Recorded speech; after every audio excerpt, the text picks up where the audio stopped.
Saiti. I am in my car. Um, I wanted to mix it up today, change location, and I used to this past summer, had been doing a lot of car videos, and I kind of missed it. And so I wanted to see what it was like doing the YouTube video from a car. I kind of like it because I feel like I'm in my own space. So I warmed the car up for 10 minutes because it's finally started snowing today. You can probably see it in the background.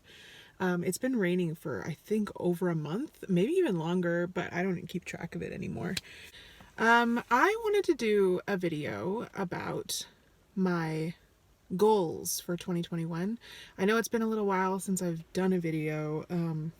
November was really busy and it's hard to get back into the habit of making the videos, so I've just been taking a few weeks off, and I had recorded a bunch of videos in November to release in November, but I don't think I was feeling that enthusiastic about the videos I made. I wasn't very excited about them. So my first goal, the first thing I want to focus on in 2021 is thinking about what I want to do with this channel, what I want it to be. I already, I am a bookstagrammer, and that's my main thing that I like to do. I like to post reviews there, and interact with people there. And I like YouTube. I mean, I just started doing it, but I like it, and I think it'd be really great if I can think about how I want to differentiate it from what I'm already doing. I don't want it to be the same. So I just want to use this platform how I want to use it, if that makes sense. The one thing that right now that I really like that I do on this channel that I just started doing is those recommendation videos for genres that are indigenous written books in any genre. And so I've already released a couple. I did the horror one, I did historical fiction, and I just want to keep doing that. There's a lot of there's a word indigenous representation in most, if not all, genres, and so I just want to keep doing that. What I like about that is that we all have different tastes, and so I think it'd be cool to find things that will fit for you, like what you like. And honestly, it helps me because I find books too. It's a very like focused, specific way to find new authors, and I really like that. So I want to keep doing that. And then other than that, I have some ideas percolating, but I'm not sure exactly what route I will go, but I'm really excited about it. The next thing, my next goal for 2021, for next year, I've got to stop saying 2021 because it's just so weird. It's just so weird to me. So my next goal for next year is about Goodreads and the tracking of what you read, how much you read, ratings, and all that. How much of my life my reading life specifically, is lived publicly, and how much do I want it to be public? So to explain, I've been thinking a lot about services like Goodreads, there's other ones, and how a lot of us will make a reading goal on there, like how many books we want to read in a year, and then we also track every single book we read, and some of us will, I do it sometimes, every night you write what page you're on, so even your progress within a book is tracked. So I've thought a lot about that. There's nothing wrong with it, but it does feel weird because I think about the fact that every book that I read, it goes on there, and I wonder, because it's public, I've publicized my reading life, how much does that affect what I choose to read or not read? Because I'm like focused on what people are seeing, and I think that's very subconscious. So I don't, because I don't have an answer.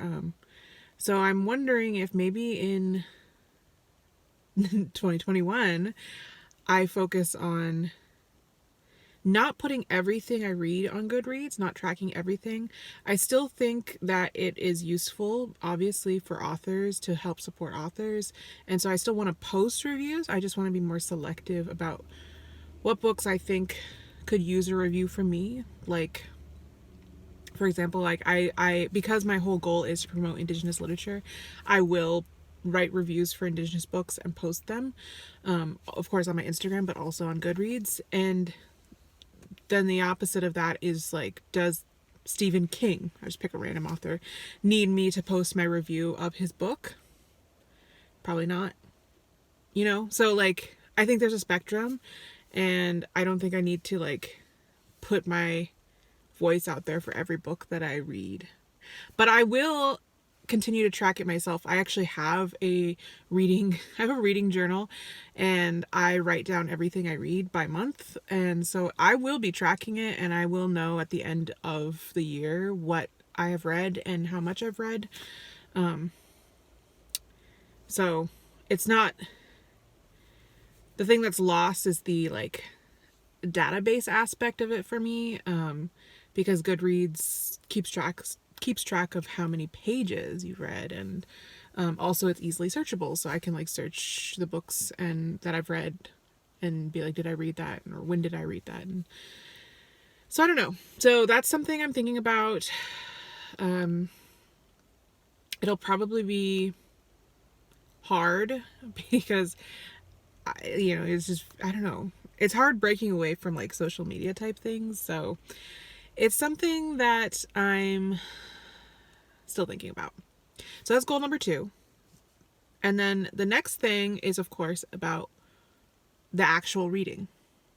So I am wavering. I keep thinking about like going down one of these two paths. The obvious one that we all are always doing is backlist, focusing on the backlist, the books that we already own, going through and trying to clear some of the older books that we have. The other route that I was thinking about is focusing on getting through as many of the books that I got in 2020. So I acquired many books this year, and I was wondering maybe next year I just focus on getting through as many of those as I can. I don't think I'll get through all of them, but I think I could get through a big chunk of them. The downside of that is like, will I do that every year? Because then I will never finish my backlist. Or do I just do it this next year to see like how that goes? I don't know. And I haven't decided. It might be a fun experiment though. So I'm still thinking about it. Yeah. I don't have an answer, but if you guys have an idea of what you think would be the most fun or productive, I guess, let me know. I have, because I'm wondering if like the reason I'm like, oh, the 2020 titles is because they're the newest, so they're like the shiniest to me and the most forefront in my brain. I'm like, oh, I really want to read that. But then I'm like, I probably should read it then, because like this moment in time is when I'm the most interested in those books. If I put them off for 5 years, it's hard to think about. Will I be interested by then, and will I have lost a moment in time when it would have been the most meaningful or resonating with me the most? So that's something I'm thinking about. Or maybe I'll do something where it's like an even split. Not even, because I'm not going to count like that, because I don't think that would be fun. But like focusing on like both. Like half from 2020, half from backlist. Maybe that's the happy medium that I'm looking for. I just worked that out just now. So, I don't know, maybe that'll be it. My next goal, so that was 3. The 4th one that I have on my mind, and I hope will be the easiest to achieve, is not doing strict TBRs as much. I like to mood read. I like to be able to just pick up whatever book in the moment is calling to me, and that's the most fun for me. for some reason this year, I kind of got stuck in a pattern every single month, and I mean every single month this year, of making a strict TBR that I wanted to get through. And so that meant my choices got really limited. And it just, I had a good time, of course, because I found there was a lot of books that I really loved, but it was a little more regimented, and I found myself like longingly looking at my TBR shelf and at specific books that I was like, I really want to read that right now, but I have to get through this TBR. By the fall, because of course 2020 was a weird year, so there was like a period of time where I wasn't reading as much because, you know, there's just a lot of stress. You know why. But then after I kind of got out of that funk, I made a really, really strict reading calendar where I was like 100 pages a day. This book will be done by this point, and then this book will be done by this point and this point. So it was like a literal reading schedule that I had made for myself, and that was fine. Like, I think it still serves its purpose. Like, I think TBRs and really strict TBRs like that will always have a place. Though it helped me because it pulled me out of my reading funk, because I had like a very clear goal, that like a really clear immediate goal, rather than a long-term one to get through, and that was helpful. But in general, I want to be able to just go where my mood takes me. And I'm kind of doing that this month, because this month the only books on my TBR are for the Erdrich Medicine Read Along, the book club that I co-host, and that's The Roundhouse, which is our November book, and La Rose, which is our December book. Those are the only two books I'm firmly committed to reading, and then outside of that, I'm just trying to read whatever I feel like. So I'm also reading The One by John Mars. I have an ebook going, and there's a couple like reading challenges, like Read the World 21, which has like a different country every month, where you pick a book from, or not country, from a different region of the world. And I am still probably going to maybe do that and pick up a book. I can't remember what this month is, but I want to have the freedom to decide what book, you know what I mean? Like, it's a little bit different, so it's a little more open-ended. So that's this month. That's my fourth goal. The other one is, wow, I have a lot of goals. I would also like to reread more books. You know, we have like books that we just, when I think back to when I was younger, like a teenager, or younger actually, but like up until I was a teenager, I reread books so many times. Like I had like copies of my favorite books that were so beat up because I'd read them like 20 times, and I just don't do that anymore. And it kind of bums me out because like you'll read a book once and you'll be like, oh my God, I loved that. And then you'll put it on your shelf, be like, one day I will reread you. But when is one day?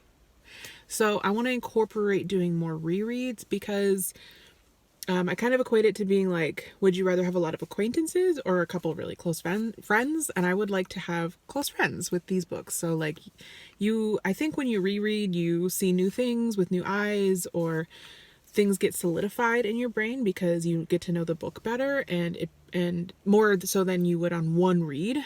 You pick up more things, you hold on to more things, and I just want to do that. So there's like there's a lot of books I have in mind that I would love to reread. I think it serves as like also as like a comfort read. Like if there are books that are your favorites or have you associate with specific memories. Like for example, this one just popped into my mind. When I was like 19 or 20, I read The Hunger Games, and I think it was it right before the movies came out? I can't remember when the movies came out. But I read them, and I have a very specific memory associated with reading them because my sister had read them and she was like, you have to read them. And so I read them, all three of them, within 1 week.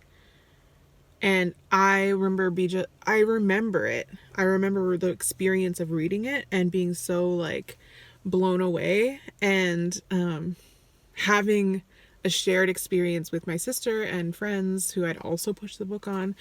And I have not reread it. That was the only time I've read it, and I think that's weird. Yeah. I mean, and it's interesting because like I think if I read The Hunger Games now, I wouldn't have the same experience as I did for the first time. I mean, if I read it for the first time now, I don't think I'd have the same experience as I did when I read it when I was 19 or 20. And so I don't know where I'm going with that. I just was thinking about that, like how different it will be. But no, actually it is like yeah, so like rereading it now, I'm reading it from a completely different perspective, from a different life perspective. I've grown, I've changed, so it'll be interesting to see what I pick up from this go around, if I decide to read it this coming year, reread it. But that was just one example. There's a ton of other books that I would love to reread, and yeah. Anyway, I could go on and on about rereading. Because I don't know. I think we get stuck in this loop of being like, there's so many books in the world, and I have to read all of them. And I'm like, do we have to read all of them? What do we gain? Like, is it serving us ourselves to take in all those stories, but not revisit other ones? So it's just something to think about. And those are really my main goals for 2021 that I have on my mind. I have been percolating on this stuff for probably like 4 or 5 months now, like way too early to be thinking about the next year. But I just am excited. I'm looking forward to at least what my reading life will bring me in 2021. I also have the Indigenous memoirs that we're reading with mine and Danny's book club that I want to focus on, of course, and I'm excited to see what will happen with that. We're entering the next step of that book club in its growth, and I'm still thinking about, I'll do probably a whole other video about it, but thinking about our past year for that book read along that we did, which has spurned on this book club, and thinking about where it's going to go, thinking about where my personal reading life is going to go, and yeah, I'm excited about it, even though this year was really weird. It was a stressful, weird year.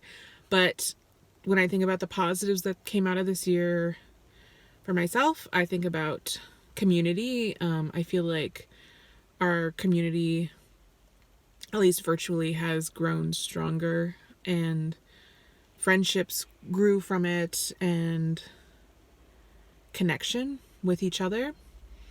Those are the things I think about when I think about the good things in 2020, rather than the bad things.